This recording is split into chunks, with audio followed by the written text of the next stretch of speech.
Et votre parti UFR a été suspendu par l'OMATD. Comment est-ce que vous avez vécu cette situation? Écoutez, je tiens d'abord à remercier son Excellence M. Sidya Touré, alors qu'il ne ménage aucun effort pour le développement de la Guinée et pour rétablir la paix et la quiétude sociale dans le pays. Il faut dire la vérité que la suspension, ça nous a donné un goût amer. Parce qu'un parti comme l'IFR, qui évolue déjà il y a plus de 20 ans sur le terrain et qui n'a eu aucun problème par rapport au régime précédent, et maintenant que la transition arrive avec ses querelles de problèmes, nous avons été suspendus. Ça nous a donné un très goût amer, mais c'est la Guinée. On a accepté et on s'en remet pour se remettre au travail. Qu'est-ce qu'on vous reproche exactement? C'est aussi simple, hein? La première des choses qu'on nous reproche, c'est la non-tenue du Congrès. La non-tenue du Congrès. Et nous avons expliqué ça. Pourquoi nous n'avons pas tenu le Congrès? Parce que c'était dû au troisième mandat d'Alpha Condé. Si M. Alpha Condé avait respecté les 2 mandats, en 2020, l'IFR allait tenir son Congrès pour une élection présidentielle, réélire M. Sidya Touré à la tête du parti. Mais comme ça n'a pas été fait, nous aussi, on a dit que ce n'est pas la peine, parce que le Congrès, c'est une cuisine interne des partis politiques, et on le fait pour des échéances électorales. C'est ce qu'on n'a pas pu. Maintenant que la transition est venue, nous savons que c'était une transition qui est venue par la force des armes, et qui sont là aujourd'hui à imposer une certaine rigueur. On peut dire que nous, en tant que républicains, on peut s'en remettre. On nous a reproché de la non-tenue du Congrès. En même temps, ils nous ont demandé le numéro de notre compte bancaire, les gens qui alimentent notre compte bancaire, de les livrer la liste, les donateurs. Nous les avions dit qu'on n'a pas eu de donateurs. Donc sur ce, eux-mêmes, ils se posent la question, il faut que nous déposons la liste des donateurs. Mais écoutez, il y a la donation, c'est quand le parti est prêt pour une élection, les personnes de bonne volonté vous accompagnent. Ils ont demandé la signature aussi des gars sur lesquels ils devaient signer sur le compte bancaire. Nous avons un vice-président connu, un homme intègre, un homme aguerri, honorable Bouakar Bari, l'un des vice-présidents, en même temps trésorier, qui ont signé. Mais pratiquement, c'est comme ça, ça se passe aussi, mon frère, en Guinée. D'accord. Est-ce que les manquements évoqués par l'OMATD sont justifiés, selon vous, au niveau de votre parti? Écoutez, nous sommes un parti républicain. Déjà, nous avons dit pourquoi on n'a pas tenu le Congrès. C'est le non-respect de la Constitution. Ça n'a pas été respecté, donc nous, on devrait faire le Congrès pour aller à une nouvelle élection. Celui qui devrait organiser l'élection n'a pas fait. Donc, on assume cela. On est conscient qu'on n'a pas tenu notre Congrès. Mais c'est la cuisine interne des partis politiques. Et l'évaluation des partis politiques, c'est le peuple qui doit le faire. Vous comprenez un peu? Ils nous ont demandé le numéro du compte bancaire. Ça a été fourni. On nous reproche de tout ça. Et ils demandent aussi les donateurs. Nous les avons dit qu'on n'a pas de donateurs. Mais vous voulez quoi? Qu'on invente des choses qu'on n'a pas fait? Tout le monde connaît la rigueur de M. Sidya Touré. C'est un homme de principe, un homme de rigueur. Des choses comme ça, il ne badine pas sur là-dessus. Il n'y a pas eu de donateurs, il n'y a pas eu. On ne va pas falsifier des noms, mettre sur ça, et qu'on nous demande maintenant d'envoyer ces personnes-là devant nous. Il n'y a pas eu, il n'y a pas eu. Donc c'est tout ce dont on nous reproche. En même temps, par rapport à cette évaluation, moi qui vous parle, j'ai été mandaté par mon parti d'aller assister à l'évaluation des partis politiques. Mais quand je suis arrivé, tous les manquements que l'IFR en avait, c'était la signature. Donc ces signatures-là, on a retourné les documents-là à la base, et celui qui a le droit de signer a tout signé, honorable Goyo. Donc on se pose la question aujourd'hui là, pourquoi cherche-t-on la poudre à la tête d'un crâne rasé? C'est tout. Rien ne nous manque maintenant à l'IFR. C'est maintenant de tenir notre congrès et voir la suite. Mais je vous avoue, même si l'IFR ou les 3 grands partis politiques arrivent à tenir leur congrès, ils trouveront encore d'autres astuces pour nous coller. Juste, c'est une manière d'éliminer pur et simple les 3 grands partis politiques sur l'échiquier politique guinéen. C'est aussi simple que ça, il faut qu'on soit clair. Parce que vous avez entendu ici le renouvellement de la classe politique. Mais quelle est cette classe politique qu'on doit renouveler? On dit qu'il faut envoyer des jeunes. C'est des jeunes qui sont là aujourd'hui. Et nous voyons comment ils sont là en train de gérer le pays. Hein? Ils sont là, comment ils sont en train de gérer le pays, la jeunesse. Donc, il y a un adage aussi qui dit que quand tu rentres dans un village et que tu ne trouves pas les sages, vaut mieux de quitter dans ce village parce que tout ce qui se fera là-bas, ça sera de l'animosité. Il n'y aura pas quelqu'un pour promulguer des conseils. Donc, nous préférons cette vieille classe politique qui pourra apporter quelque chose dans le pays, surtout le développement, la paix, la quiétude sociale. Nous les préférons et nous voulons plutôt apprendre auprès de cette vieille classe politique avant que nous, jeunes, nous lançons dans la bataille pour le pays. C'est aussi simple que ça. Parce que, un exemple, quand ton papa est vieux dans la maison, tu ne peux pas lui dérober de ses responsabilités, dire qu'il est vieux maintenant, il n'est plus le chef de famille. Et c'est ce qui se passe virtuellement en ce qui concerne la classe politique guinéenne, le renouvellement. Le renouvellement avec quels jeunes? Ces jeunes qui sont là, inconscients, corrompus. Ces jeunes qui sont là en train de se servir et non servir au peuple. Ces jeunes qui sont là en train de remplir leurs poches. Ces jeunes qui sont là en train d'envoyer leurs enfants à l'étranger pour les études. Ces jeunes qui sont là où l'éducation même du pays est bafouée devant eux. Et la base de tout développement dans un pays, c'est l'éducation. Ils n'apportent rien, ils ne veulent rien apporter de 109 dans cette éducation. C'est de nous parler le renouvellement de la classe politique, pendant que des milliards et des milliards sont en train d'être détournés dans les caisses de l'État et au vu et au cieux de tout un chacun et tous les Guinéens. Donc, avec l'IFR de M. Sidya Touré, nous, c'est pour barrer à tous ces paramètres-là et c'est pour aller de l'avant.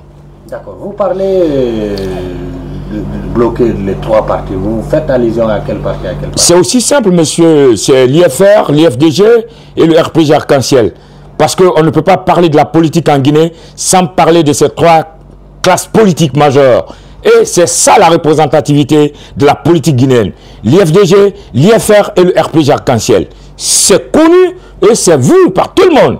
Donc, pour ne pas freiner leur élan, il faut mettre tous les astuces pour au moins mettre ces trois partis politiques-là à l'écart. Et c'est chose que le peuple va refuser parce que le peuple compte sur ces leaders-là. Aujourd'hui, M. Cellou Dalein Diallo en exil, M. Sidya Touré en exil. Pensez-vous qu'il y aura la quiétude sociale dans le pays? Il n'y en aura pas. Il faut leur faire appel, s'asseoir sur une même table, parler le problème guinéen, discuter afin de trouver une solution fiable. C'est possible parce que là, c'est des personnes sages. C'est des personnes très sages. Ils comprendront. Et leur retenue, moi, je les apprécie et je les félicite. Parce que les gens pensent que les deux peuvent rentrer. Ils peuvent rentrer, mais quand l'un d'entre eux rentre et qu'on arrive à mettre main sur la personne, illégalement, par une question d'injustice, les retombées, seul Dieu nous le montrera. Donc c'est ce qu'eux, ils veulent éviter pour le pays parce qu'ils aiment la Guinée. D'accord. Comment alors vous préparez le congrès de l'IFR? Ben, écoutez, c'est des questions qui me tiennent à cœur parce que l'IFR aujourd'hui est devenue une institution. Cette institution travaille, que ce soit à la présence du président, son excellence M. Sidya Touré, ou bien de son absence, le parti roule à merveille. Donc déjà que le planning est déjà fait et les commissions sont déjà réparties, chacun aujourd'hui s'attelle sur sa commission pour la réussite du congrès qui doit avoir lieu le 30 mai 2025 au siège national du parti, où tous les délégués de l'intérieur ont déjà reçu leur lettre d'invitation, où tous les délégués de l'étranger aussi ont déjà reçu leur convocation pour assister au congrès. Ça sera du jamais vu et que la jeunesse de l'IFR mettra les bouchées doubles pour la réussite. Parce que la jeunesse de tout parti politique, c'est sa colonne vertébrale. Et quand tu entends la colonne vertébrale d'un individu, c'est ça, c'est la charpente osseuse où tous les os sont reliés. Sans la jeunesse dans les partis politiques, il n'y a pas de vie. La vie des partis politiques, c'est sa jeunesse. Donc, le Conseil national des jeunes de l'IFR, qu'on appelle le CNJR, est en train d'abattre un travail gigantesque aujourd'hui sur le terrain pour la réussite de cet événement. Et, Inch'Allah, nous allons réussir et nous allons faire ce que les Guinéens n'ont jamais vu en ce qui concerne la matière politique et en ce qui concerne le droit humain, le droit de l'homme. C'est important parce que c'est ce qu'il faut envisager ici, donner de la valeur à tout Guinéen et que chacun ne doit pas se retrouver privé de ses droits dans son pays, dans sa patrie et sur son sol. Quand cela se fait, il y aura des frustrations. C'est ce qu'il faut éviter. L'IFR, son congrès, ça va au bon train. Les sages sont là du parti. Ils ont établi toutes les commissions. La répartition elle est déjà faite. Et nous attendons le jour J pour y aller de l'avant. Est-ce que le président Sidya Touré viendra pour participer à ce congrès? Écoutez, l'arrivée de M. Sidya Touré, je dirais que c'est incertain. Mais de toutes les façons, la commission elle est en train de travailler sur là-dessus. Comment est-ce qu'il faut pour assurer sa sécurité? De toutes les façons, qu'il soit là ou pas, le congrès aura lieu. Qu'il soit là ou pas, il sera relié à la tête du parti parce que nous avons confiance en lui. Et c'est le seul homme aujourd'hui là qui peut faire bouger ce pays-là de tous ses marasmes. Surtout son marasme économique qui est en train d'engloutir le pays aujourd'hui de la plus grande précarité. Et à vue d'œil, les gens ne comprendront pas. Et les politiciens que nous sommes, nous savons déjà que les caisses de l'État sont déjà vides. Il n'y a rien.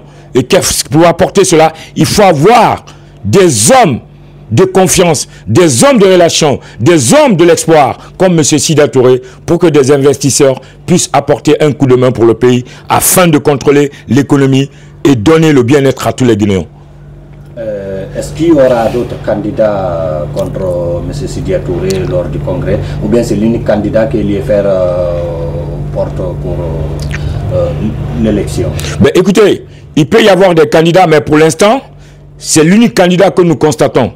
Il se peut que d'autres profitent de mettre leur candidature. L'IFR, c'est de la démocratie. C'est les congressistes qui vont élire le président. Donc, il peut y avoir d'autres candidatures, j'en suis sûr. Mais ce qui est clair, M. Sidya Touré passera à 90%, voire même à 100%, s'il faut même à 1000%. Parce que c'est le candidat incontournable pour le parti et pour le pays. À quand son retour en Guinée? Son retour, osons de le dire, toi qui es assis, moi qui suis là aussi, chacun de nous, sa vie est menacée par un problème d'insécurité. Et M. Sidya Touré n'est pas une personne lambda. Pour être là, il faut que sa sécurité soit assurée. Donc, si tout reviendra dans l'ordre et que le retour à l'ordre constitutionnel est devenu une réalité, la sécurité des Guinéens est assurée, tu peux être là dans ta maison, les portes ouvertes jusqu'au matin que tu n'as pas de problème, il reviendra au pays. Parce que nous savons l'état dans lequel son domicile a été retiré par la force. Parce qu'on avait dit ici que la boussole, la justice sera la boussole. Mais quelle est cette boussole-là aujourd'hui? Le cas de M. Seloudala Diallo par rapport à son domicile. Où est la boussole qui est la justice? Donc c'est des choses comme ça en tant que des hommes avertis qui disent que pratiquement la sécurité des Guinéens n'est pas assurée. Parce que voilà, la dernière fois on a égorgé un ancien qui est là à porter du savoir aux Guinéens.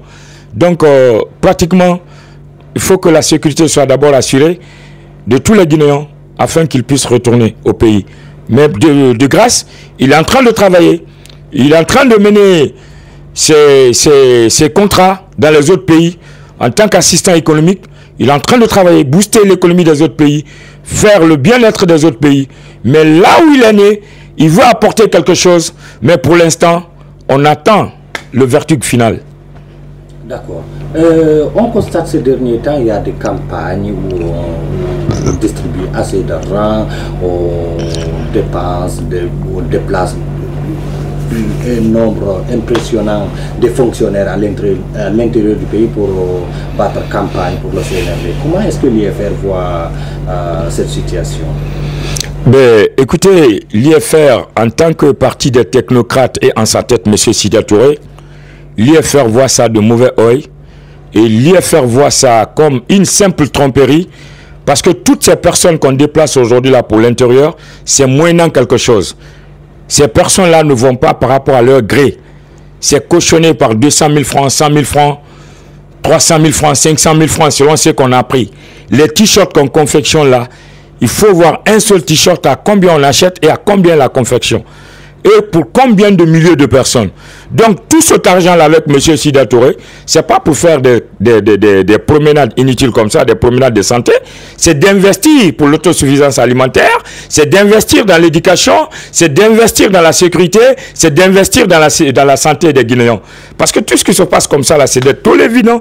Et je dirais ici à M. Mamadi Doumbouya que tous ceux qui sont là aujourd'hui, comme des gens qui organisent des mouvements, personne d'entre eux ne l'aime. Ils disent quoi? allons nous aussi, nous allons prendre notre part. Parce qu'il suffit seulement de créer un mouvement pour que tu as des millions ou des milliards à ta portée, vous vous partagez, et le reste maintenant, la retombée, c'est pour le général Mamadi Doumbouya. Donc tous ces gars qui créent aujourd'hui des mouvements sont là en train de le tromper. Et tous ces gars-là aujourd'hui qui sont là en train de faire ces éloges, qu'ils soient artistes, qu'ils soient quoi, ils sont en train de le tromper. Il faudrait lui dire de respecter ses engagements, de respecter sa parole, c'est tout ce qui pourra l'honorer. Et l'IFR voit ça de très mauvais oeil.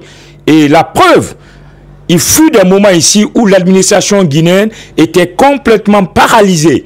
Paralysée parce que quand vous allez dans les bureaux, que ce soit le ministre, le chef de cabinet, les autres fonctionnaires, personne n'y était. Tout le monde à l'intérieur du pays. Mais écoutez, donc la vie en ce moment-là n'existait pas à Conakry. L'administration n'existait pas. Ça doit donner à réfléchir. Dans les conditions normales, vu de la déclaration du 5 septembre, l'administration devrait être à la marge de toute propagande politique afin de gérer le pays dans les meilleures conditions. Donc l'IFR ne digère pas. L'IFR voit ça comme un gaspillage à ciel ouvert. Mais c'est l'image de la Guinée. Certaines personnes profitent de ces mouvements de Toïboïla de s'enrichir sur le dos du contribuable guinéen. Donc pratiquement, nous on n'apprécie pas. On dira que tout ce qu'ils le font, ils sont en train de tromper le général et qui est déjà trompé. Mais de toutes les façons, tôt ou tard, le soleil se lèvera. D'accord. Et actuellement, l'objectif de toute l'administration, c'est de présenter le général Mamadi Doumbouya comme candidat pour la présidentielle à venir. Comment est-ce que l'IFR va réagir face à ça? Est-ce que s'il sera candidat, vous allez accepter de participer à l'élection? Ou bien qu'est-ce qui va se passer ici? Ben, écoutez, dans l'IFR, nous sommes optimistes de quelque chose. Nous savions pertinemment qu'il y a des gens qui sont là aujourd'hui en train de pousser le général. Mais nous attendions le dernier mot du général.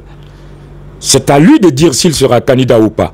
Mais j'en suis sûr qu'il nous a dit qu'il ne sera pas candidat. Ni lui, ni les membres du CNRD, ni le président du Conseil national de la transition, ni les conseillers. Donc, jusqu'à nouvel ordre, l'IFR compte sur ces propos du général Mamadi Doumbouya du 5 septembre, malgré que ces propos, les dates limites de certains propos n'ont pas été respectées, mais nous attendions jusqu'à date qu'ils disent aux Guinéens qu'il sera candidat. Les propagandistes, ça ne finit pas dans le pays. C'est des gens qui te poussent dans le feu et au finish, ils se retirent. J'ai dit que s'il y a lieu de porter conseil ici à quelqu'un, ce n'est pas au général Mamadi Doumbouya. Le général, il est pertinemment conseillé. Parce que le cas d'Addis en fait foi. Donc l'IFR reste debout sur ses gardes. Et l'IFR, son souci majeur aujourd'hui là, c'est de propulser leur champion, M. Sidya Touré, à la tête de la Guinée pour nous faire sortir de tout ce marasme économique, social, culturel, ou tout ce qui s'ensuit pour que la Guinée ou les Guinéens puissent être heureux, puissent connaître le bien-être. Seul M. Sidya Touré, à l'instant T où je vous parle, est capable d'assumer ce rôle-là pour le pays. Et nous sommes convaincus qu'il en a la capacité morale, intellectuelle, sociale, culturelle, il en a tout. M. Sidya Touré, c'est le dernier sauveur que Dieu a envoyé au peuple de Guinée pour nous sauver de l'ethnocentrisme, du régionalisme, de la religion, de la culture, parce que c'est un homme qui rassemble les Guinéens et c'est un homme du consensus national. Tous les Guinéens l'aiment. Tous les Guinéens l'aiment. Alors, si toutefois nous tous nous l'aimons, nous devons mettre de côté les appartenances régionalistes, ethniques ou tribalistes, prendre celui-là que le cœur a pris, M. Sidya Touré. Nous arrivons au terme de cet entretien. Un message à l'endroit du peuple de Guinée et aux militants de l'IFR. Alors je dirais au peuple de Guinée que la majorité des enfants de ce pays ont trahi la Guinée. Ils ont trahi la Guinée parce qu'ils ont préféré prendre des miettes et laisser l'avenir de la patrie en jeu. Et ils se contentent de prendre des miettes qui ne les apportent rien, qui ne leur rhument rien. Et le peuple est là en train de sombrer dans la misère, dans la précarité, dans l'insouciance, dans l'inconscience. Donc je les dirai de choisir la Guinée, servir la Guinée et non se servir. Parce qu'actuellement, on parle de création de ces mouvements-là. Ces mouvements-là ne sont pas là pour servir le peuple. Ils sont là pour se servir eux-mêmes. Et si on doit servir quelque chose aujourd'hui là, c'est la patrie mère qui est la Guinée. Donc c'est l'objectif de l'IFR. Les militants et sympathisants de l'IFR, aujourd'hui je sais que beaucoup nous ont quittés. Ne leur faisons pas la tête. Ils sont allés pour goûter le miel. Mais c'est le piment qu'ils ont trouvé devant eux. Ils se retourneront. Et nous allons tendre les bras afin que nous puissions développer le pays là dans l'harmonie, dans la paix et dans l'amour. Ensemble, nous vaincrons. Nous allons vaincre le 30 mai pour le Congrès. Nous allons vaincre lors des élections présidentielles où Mamadi Doumbouya ne sera pas candidat. C'est les politiciens connus sur le terrain qui seront candidats. Et le peuple va désigner celui qui va diriger la destinée de la Guinée. Et je sais qu'au jour d'aujourd'hui, tout l'espoir est tourné vers M. Sida Touré, l'homme du consensus national. Et je vous remercie. Vive l'IFR!